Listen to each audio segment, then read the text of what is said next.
सा सानजा भारताव गोबां एकर्ड जालांबाय आरो गोबां एकर्डनि इमप्लिमेन्टेशना गोबांनियानो जायाखै जागायाखैनो आरो माखासेनि एकर्ड इमप्लिमेन्टेशना स्ल' जादों माखासेनि एकर्ड इमप्लिमेन्टेशना स्पिडि जादों दा बिनि सायाव जुदि जोङो माने मोनसे भिउ जुदि जोङो मोनसे नोजोर बोयोब्ला अबजार्भ खालायोब्ला जों नुयो जे 1985 आव आसाम सुक्ति जादोंमोन आसाम एकर्ड बिनि क्लज नाम्बार 6 असमिया रैखा कवचआ इमप्लिमेन्ट जायाखै असमिया रैखा कवच असमिया टाइटेलाव जों आपत्ति दङ बेखौबो जों बुंनाय जाबाय आरो बिनि डेफिनेशना दाबो क्लियार जायाखै फारसेथिं क्लज 10 आव दङमोन ट्राइबेल बेल एन्ड ब्लक ट्राइबेलनि प्रटेक्शननि बाथ्रा बे इमप्लिमेन्ट जायाखै मिजो नेशनेल फ्रन्ट 1986 नि जि एकर्ड दाख्लैबावै जि माने जराम पिपल्स मुभमेन्ट ZPM नि जि मोनसे पलिटिकेल बिथांमोननि एजेन्डा बेयाव बेखौ इमप्लिमेन्ट खालामनायनि आवाज दैखांदों फारसेथिं जोङो जुदि नायोब्ला BTC एकर्डनि जुदि एकर्ड इमप्लिमेन्टेशननि बाथ्राखौ जों जुदि बुङोब्ला 15टा जि इलास्ट्रेटिभ मोनसे प्रजेक्ट्स बा डेभेलपमेन्ट इनफ्रास्ट्राक्चार दङमोन बिनि बेलायाव जों जुदि नायोब्ला जों नुगोन जे centre for development of research of Bodo' language बेखौ बबेयाव गायसनखो जों दाबो मिथिया दा बेखायनो बेयो जोंनि नोजोराव गोलैयाखै 2 नम्बरा जाबाय सुपार स्पेसियेलिटि हस्पिटाल जानांगौमोन क'क्राझाराव बेखौ दिनै जों गायसननाय नुवाखै स्पर्ट्स कमप्लेक्स डिस्ट्रिक्ट लेभेलाव जानांगौमोन दायो आसाम सरकारनि सिगनेचार प्रजेक्ट बा गुबुन गुबुन MLA समष्टिनि स्पर्ट्स माने कमप्लेक्स बा बेबायदि स्टेडियाम जादों खिन्थु बै 17 बोसोराव जों नुवाखै फारसेथिं एग्रिकालचार कक्लेराबारि फार्म दङमोन बेखौ जौगाहोनायनि थाखाय जों जेबो खामानि मावनाय नुवासै मानास सेंचुरिनि जि मेटार दङमोन बेखौ इन्टारनेशनेल हटस्पट खालामनांगौ बे लेभेलाव डेभेलपमेन्ट खालामनाय जायासै इन्ड' भुटान बर्डारनि जमदुवारनिफ्राय भैरबकुन्दसिम जे हाइवे बानायनांगौमोन बे हाइवे बानायनायखौबो जों नुवासै मडेल डायरी फिसारि हर्टिकालचार पल्ट्रि बायदिसिना इमप्लयमेन्ट जेनेरेशननि बानायनांगौमोन जों बेखौ बानायनाय नुवाखै भेटेनारि हस्पिटालबो जोङो बेबायदि मजबुत लेभेलाव जों नुवाखै दा बिनि अनगायैबो BTC एकर्डनि जि 8.0 8 नम्बर दफायाव ST हिल कार्बि आंलंनि इस्युआ दङमोन 17 बोसोराव जिखिनि एलायन्स सरकाराव दङमोन सेन्टार स्टेट काउन्सिल 3 टायार सरकार मनमोहन सिंहनि सरकार तरुण गगैनि सरकार बे टाइमाव कार्बि आंलंनि ST हिलनि इस्युआ ओरैनो गोलैनानै थाबाय फारसेथिं 4.3 आव जि लेन्ड पलिसि लाबोनांगौमोन बे लेन्ड पलिसिखौ काउन्सिलाव एक्सक्लुसिभलि ट्राइबेल आरो नन ट्राइबेलनि लेन्ड राइटनि सायाव खुनु बेबायदि पलिसि नीति खालामनाय जायाखै 3.2 95 भिलेज जोङो दायो बाउन्डारि कमिसनावसो उल्था होफिननो गोनां जादों जि 95 भिलेजखौ ओरैनो सोसननो हायोमोन बै समनि BTC BTR बा आथिखालनि BTC माने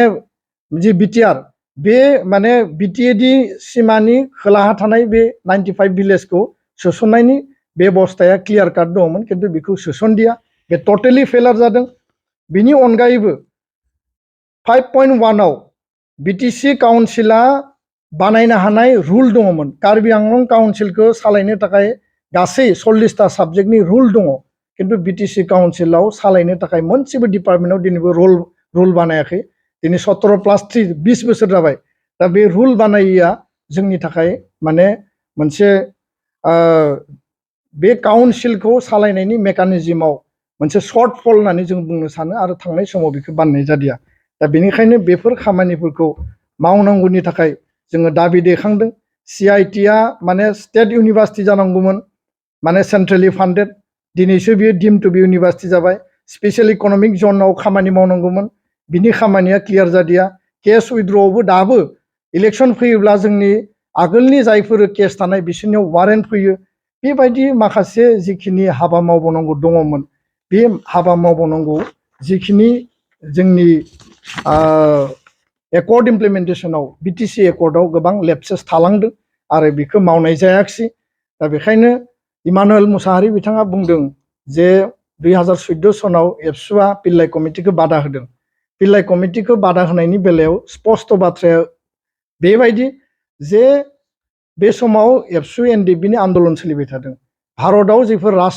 माने स्टेट दादों बा रायजो दादों तेलेंगाना झारखंड छत्तीसगढ़ उत्तराखंड बेयाव कुनु कमिटि कमिसननि कुनु बाथ्रा गैया डाइरेक्ट पार्लियामेन्टआव होम मिनिस्टारनि लेभेलाव होम डिपार्टमेन्टआ बिल लाबोदों प्राइम मिनिस्टारनि क्लियारेन्स लानानै बिलखौ पास खालामनानै स्टेट दानाय जादों बेयाव जि परिबेस फैया मानो बे स्टेट दादों दा 1992 आव भुपेन्द्र सिंह कमिटि दादोंमोन बै समाव बड'फानि आन्दलननि समाव बे भुपेन्द्र सिंह कमिटिया बर'फोरनि थाखाय पजिटिभ माने रिकमेन्डेसन होनांगौ नेगेटिभ होदों श्री कृष्ण कमिटि तेलेंगाना दानो थाखाय दानाय जादों श्री कृष्ण कमिटिखौ बिथा खालामनानै तेलेंगाना दायाखै डाइरेक्ट पलिटिकेल लेभेलनि इनिशिएटिभआवसो दानाय जादों दा बेखायनो कुनु कमिटि कमिसननि गेजेरजों भारत सरकारा स्टेट दायाखै स्टेट दादों रायजो राजाफोरनि ससिय' पलिटिकेल बिथांमोननि आइडेन्टिटि आरो बिथांमोननि मुभमेन्ट गणतान्त्रिक डेम'क्रेटिक आन्दलननि माने बिथायाव बा बे आन्दलनखौ थावरिनो हायैनि रायजो दानाय जादों दा बेखायनो बिथाङा जि खोथाखौ बुंदों जे माने पिल्लाय कमिटिखौ बादा होदोंमोन होनना बुंनाया बे टटेलि बेसलेस आरो बेबायदि कमिटिया अलरेडि एक्सपेरिमेन्टेड 1992 आव भुपेन्द्र सिंह कमिटि जोङो अलरेडि दाखाबायमोन दा बेखायनो बिथाङा जिखिनि बाथ्राखौ पलिटिकेलि दिनै एबसुखौ माने माने बदनाम खालामनो थाखाय जि बुंदों बेखौ जोङो टटेलि रिजेक्ट खालामो आरो बेबायदि गावजों गाव दाय होलायनायनिफ्राय बिथांमोना गोजानाव थानाया मोजां आरो जातिनि सार्थआव पिस आरो इउनिटिनि सार्थआव जों दिनैबो खावलायदों जे हाग्रामा महिलारियानो होन बा प्रमद बर'आनो होन बा सोरबा XYZआनो होन जातीय सार्थआव जोङो दिनै बयबो आवाज दैखांनांगौ आरो जोंनि भबिष्यतआ हारिनि सार्थआव जोङो गावखौनो गावनि आथिङाव गसंनानै हाबा मावनायनि थाखाय बयबो रल आरो रेसपन्सिबिलिटिखौ लानानै सरकार आरो अपोजिसन बयबो जातिनि सार्थआव हाबा मावोब्ला दानि जोंनि जि सिमां माने बिटिसिखौ बा बिटिआरखौ एक्सपान्डेड खालामनाय सिट एनहेन्समेन्ट खालामनाय मर अट'नमिनि जिखिनि बेबस्था बेखौ जोङो आल्टिमेटलि मोगथाङाव मोनफुंनो हागोन गोजोन्थों सना रुफा आरो हिरानि जुवेलारि गाननो मोजां मोनग्रा सुबुंफोरनि थाखाय गोजोनथाव खौरां दासान्दि फुजा बोथोरखाय खम बेसेनाव फानगासिनो MSCB जुवेलार्सआव सना रुफा आरो हिरानि समायना रमायना जोंख्लाबनाय जुवेलारिज MSCB जुवेलार्सआव मोननो हागोन राजकोट जुवेलारि कास्टिं जुवेलारि कलकाता जुवेलारि मेसिनजों बानायनाय जुवेलारि आरो आखाइजों बानायनाय जुवेलारि लोगोसेनो हाबा हुखायाव गाननो थाखाय सना आरो हिरानि समायना जुवेलारिसफोरखौबो मोननो हागोन MSCB जुवेलार्सआनो दं क'क्राझार सहरजों नांजाबनाय क'क्राझार रेल गेटनि साखाथि वार्ड नं 5 बिबेकानन्द फर्टआव MSCB जुवेलार्सजों थोंजोङै जगाजग खालामनोबो हागोन 9954273079 जानबुं अनजिमायाव